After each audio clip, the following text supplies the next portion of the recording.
Continuing on with our look back at the Rocky series leading up to Creed 2, today it's Rocky 5, the most hated entry in the franchise. If you haven't seen the previous videos, you can check them out right here. Alright, so while a lot of people really don't like this one, it stinks! I feel like Rocky 5 has its heart in the right place, even if the movie doesn't exactly stick the landing. While the previous sequels kept taking the series into more and more absurd directions, this film makes an effort to rein the story in, bringing it back to its roots. John G. Avildsen, the director of the original Rocky, takes over as director once again, replacing Sylvester Stallone, who had directed every entry except the first. The story, once again written by Stallone, is taking itself a lot more seriously this time around, incorporating elements from Stallone's life. In contrast to Rocky 3 and 4, which were both made at the height of Stallone's career, his star had mostly fallen by 1990, and this is reflected in Rocky 5. Rocky is, finally, forced into retirement shortly after his fight against Ivan Drago, when he learns he has sustained permanent brain damage. The Balboas then lose most of their money due to the side effects of some hand-wavium buried underneath the property, and have to move back into the lower-income neighborhood they came from back in the original movie. The money,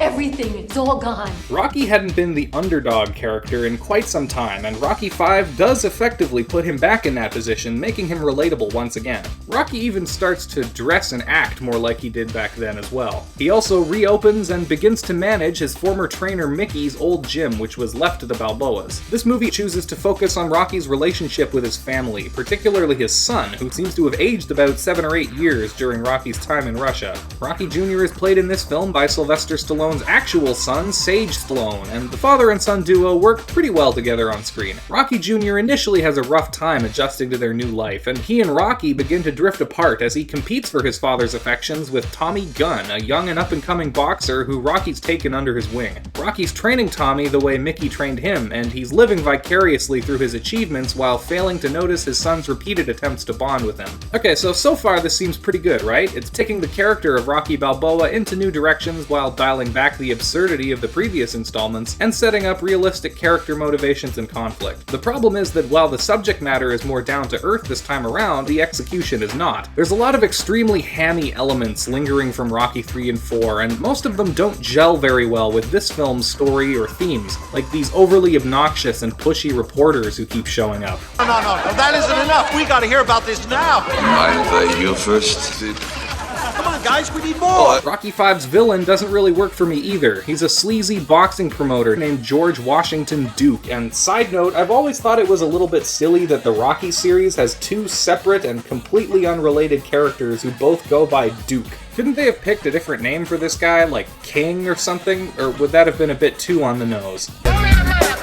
Only in America. Duke is completely over the top, but not in an endearing way like Apollo Creed or Clubber Lang were before him. He's also in a lot of the movie, always hovering around and pestering Rocky, trying to get him to sign some deal or another to fight the new champion, Union Kane. Though he's really just a bit part, I actually find Kane to be a pretty amusing parody of Rocky's previous over-the-top opponents. Balboa, I want the opportunity to take what you got. The whipping you got ain't nothing like what I got here for you. I'll fight Balboa right now.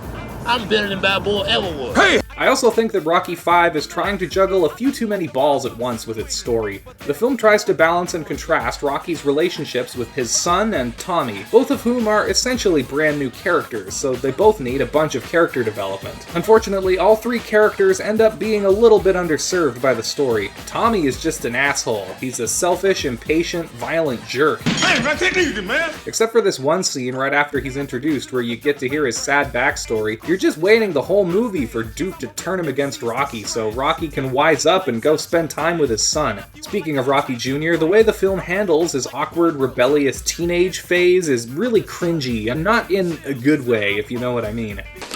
Who's this? That's Madame Dupont, my French teacher. Really? Rocky is also super emotionally dense in this movie, which is pretty out of character for him. While he's never been all that intellectual, Rocky has always had a knack for connecting with people, something he's decidedly bad at in this film. Maybe it's the brain damage? His memory does seem to be failing as well. Do you remember last year when we had fun, when we had a good time? Rocky, this time last year you were in Russia. I just want to say one thing to my kid. Merry Christmas, In what's feeling like a tradition at this point, Adrian and Paulie don't get much to do in this film. For the third time in a row, Adrian's only contribution to the plot is giving Rocky a big speech to cheer him up. One nice thing about Rocky V, though, is that despite his character being long dead, Burgess Meredith shows up one final time to play Mickey in a couple of flashbacks, as well as appearing in Rocky's head to encourage him during the fight at the end, where he once again gets one of the best lines in the series. I didn't hear no bell! Get up, you son of a bitch! Mickey loves you. So anyway, after Tommy Gunn, played by actual boxer Tommy Morrison, breaks up with Rocky, Rocky mends his relationship with his family, while Tommy wins the championship match against Union Kane. Except now, in addition to being overshadowed by Rocky, everybody hates Tommy for leaving his former trainer. He thinks the solution to this problem is to roll up to Rocky in a public place, assault his brother-in-law, then challenge him to a street fight. Bear in mind that there are reporters on scene with cameras while he does this, and that Rocky is a local hero who has a statue across town and who last Christmas ended the Cold War.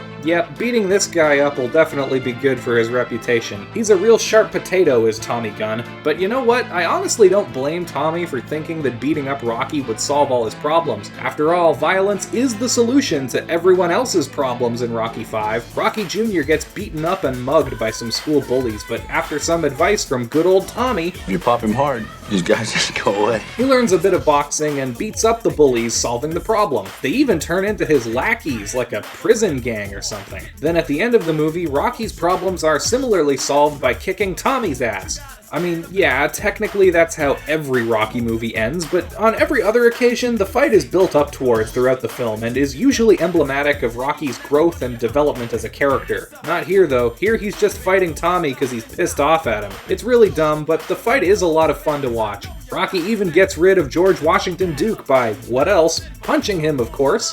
Come on, pug. Touch me now, Sue. Zooming for what? The next two films in the series would take a lot of the better ideas from Rocky V and improve on them dramatically, such as Rocky's strained relationship with his son and passing the torch onto a new student. For now though, Rocky V was a dud. It tanked at the box office and turned the franchise into kind of a punchline. Because I'm scared, alright? You wanna hear me say it? You wanna break me down? Alright. Ding, ding. Even Sylvester Stallone doesn't like this one. That's right, it stinks! Once, when asked in an interview to rate each entry of the Rocky series from 1 to 10, Stallone gave Rocky V 0. No, was it that bad, Rocky Yeah, it was bad. I don't know if it's that bad, but it's definitely the weakest in the series, which wouldn't see a new entry for 16 years. Next time we're taking a look at the Italian Stallion's triumphant return in Rocky Balboa. Thanks for watching. If you liked the video, be sure to hit the like button and subscribe for more like this in the future. Leave a comment down below letting me know your thoughts on Rocky V. I've got a lot of other videos on this channel you can check out if you like this one, including all the previous Rocky movies. There's some links up here on the screen. Thanks very much once again for watching, and take care. You gonna retire or not?